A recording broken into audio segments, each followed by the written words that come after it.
దేవుని కృప, దేవుని కాపుదల, దేవుని భద్రత నిత్యము మీతో ఉండునుగాక. ఆమేన్, ఆమేన్. ఆయన మిమ్మలను మీ కుటుంబాన్ని కాపాడి పోషించి సంరక్షించునుగాక. ఆయుష్ను ఆరోగ్యమును దినదినము మీకు అనుగ్రహించి ముందుకు నడిపించునుగాక. ఆమేన్, ఆమేన్, ఆమేన్. దేవుని వాక్యాన్ని చదువుకుందాం. యోబు గ్రంథము 9వ అధ్యాయము 28వ వచనాన్ని చదువుకుందాం. నా సమస్త బాధలకు భయపడి వణుకుచున్నాను అని భక్తుడు యోబు ఈ మాటలు తెలియపరుస్తున్నాడు. నిజమే, తన బాధలు ఎంత భయంకరమైనవో. మరి ఆయన దేవుడంటే భయము భక్తి గలవాడు, చెడుతనని విసర్జించినవాడు, నీతిమంతుడు, యథార్థవంతుడు, న్యాయవంతుడు. అతని వంటి మనుష్యుడు భూమి మీద ఒక్కడు లేడని దేవుడే అతని గురించి సాక్ష్యం ఇచ్చాడు. మంచి భక్తుడు, తన కుటుంబాన్ని దినదినము భక్తిలోను, ప్రార్థనలోను, నీతిలోను పెంచుతూ తన పిల్లలు యవనస్తులు, యవనరాలు వాళ్ళు పాపం చేశారేమో, మనసులో పాపం చేశారేమో, నోటితో పాపం చేశారేమో అని చెప్పి రోజు వారిని పిలువనంపి ప్రతి దినము వారికి బలులు అర్పించి ప్రార్థిస్తూ ఉండేవాడు.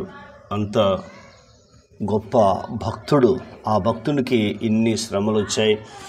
ఈ శ్రమల విషయంలో అతడు మాట్లాడుతున్న మాట ఏంటంటే, నా సమస్త బాధలకు భయపడి వణుకుచున్నాను అని మాట్లాడుతున్నాడు. మరి నువ్వు కూడా, నీకు అనేకమైన బాధలు, కష్టాలు వస్తున్నాయా? చాలామంది అంటారు, యోబుకు వచ్చిన కష్టాలు, యోబుకు వచ్చిన బాధలు నాకు వస్తున్నాయి, వాటి నుంచి ఎలా అని చాలామంది అంటూ ఉంటారు. పాస్టర్ గారు ఎలా అని. కానీ ఒకసారి మనం ఆలోచన చేస్తున్నప్పుడు యోబు శ్రమలు వేరు, మన శ్రమలు వేరు. ఒకసారి మనం ఆలోచన చేసుకుందాం. మరి యోబు శ్రమలు ఎలా ఉన్నాయంటే మనకు తెలుసు కదా. ఒకే రోజు 7 కొడుకులను 3 బిడ్డలను కోల్పోయాడు. యావదాస్తి కోల్పోయాడు. దాస్తులను కోల్పోయాడు. సమస్తం కోల్పోయాడు. ఒక్కడే ఉన్నాడు. తనతో పాటు తన భార్య ఉన్నది.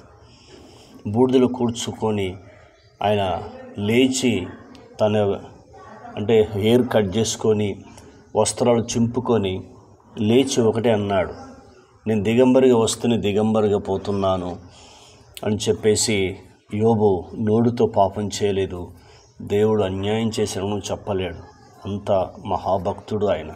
కానీ ఆయన మాట్లాడుతున్న మాట ఒకసారి చూడండి. నా సమస్త బాధలకు భయపడి వణుకుచున్నాను.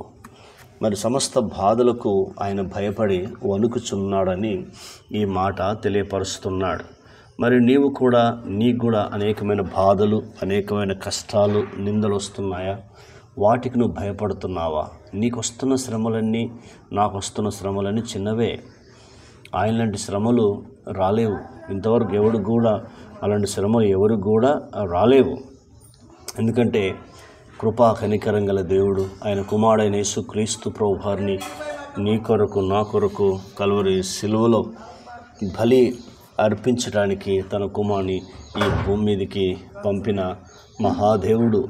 కాబట్టి యేసుక్రీస్తు ప్రభువారు మన స్థానములో ఆయన చనిపోయాడు కాబట్టి ఇప్పుడు సమస్త బాధల నుంచి మనల్ని విడిపిస్తున్నాడు. చెప్తున్నాడు 1 కొరింథీ పత్రిక 10వ అధ్యాయం 13వ వచనం, సాధారణంగా మనుషులకు కలిగే శోధన తప్ప మీకేమీ సంభవించదు.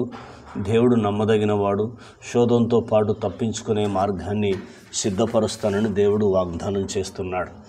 యోబు కూడా తన సమస్త బాధల నుంచి పరిష్కారం అవడానికి దేవుడు అతన్ని విడిపించాడు.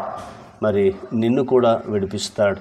ఎప్పుడు నీవు ఇలాగా భయపడి వణకకుండా ధైర్యంగా ఉంటూ యేసుక్రీస్తు మీద విశ్వాసం, నమ్మకం కలిగి ఎప్పుడైతే ఉంటావో అప్పుడు ఖచ్చితంగా దేవుడు నిన్ను బాధల నుంచి విడిపిస్తాడు, కష్టాల నుంచి విడిపిస్తాడు. అప్పుడు నీవు దేవుని భూమి మీద మహిమపరచు. కాబట్టి నువ్వు ఇలా చిన్న ప్రార్థన, నీ సమస్త బాధలకు భయపడి వణుకుచున్నావేమో, చిన్న ప్రార్థన చేస్తున్నప్పుడు నీ జీవితంలో దేవుడు అద్భుతమైన కార్యం చేస్తాడు.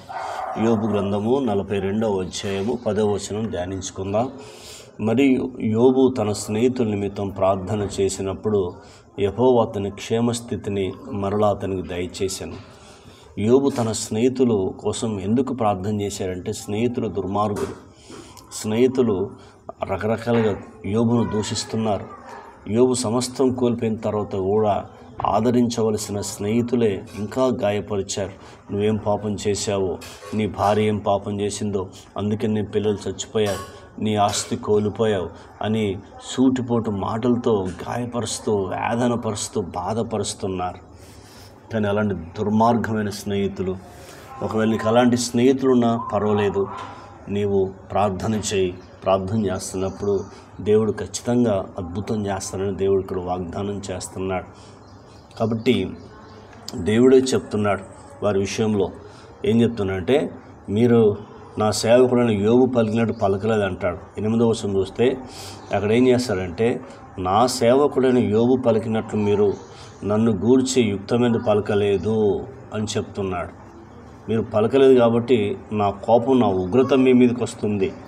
కానీ మీరు వెళ్ళి నా సేవకుని దగ్గర వెళ్ళి మీరు యోబును ప్రార్థన చేయమని అడుగుమన్నప్పుడు ఆ 8వ వచనం చెప్తున్నప్పుడు, నా సేవకుడైన యోబు మీ నిమిత్తం ప్రార్థన చేయును, మీ అవివేకం బట్టి మిమ్మల్ని శిక్షింపక విండున్నట్లు నేను అతన్ని మాత్రము అంగీకరించేదని అంటున్నాడు. ఎంత అద్భుతమో చూడు. ఈ ప్రార్థన ద్వారా తన స్నేహితులు మార్చబడ్డారు, అద్భుతం జరిగింది. కాబట్టి యెహోవా అతనికి క్షేమస్థితిని మరలా అతనికి దయచేసెను. మరియు యోబునకు పూర్వం కలిగిన దానికంటే 2 అంతలు అధికముగా యెహోవా అతనికి దయచేసెను. ఒకవేళ నీకు అలాంటి స్నేహితులు ఉంటే, నేను బాధ పెట్టేవారు ఉంటే, నువ్వు తిరిగి వాళ్ళని బాధ పెట్టకు, ప్రార్థన చేయి. యోబు ప్రార్థన చేసినట్టుగా నువ్వు ప్రార్థన చేయి. ప్రార్థన చేస్తున్నప్పుడు దేవుడు అద్భుతం చేస్తాడు.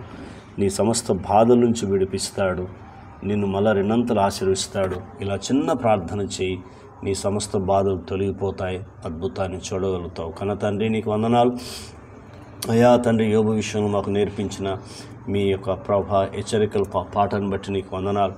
యోబు సమస్త బాధలకు చూసి భయపడుచున్నాడని చెప్పాడు.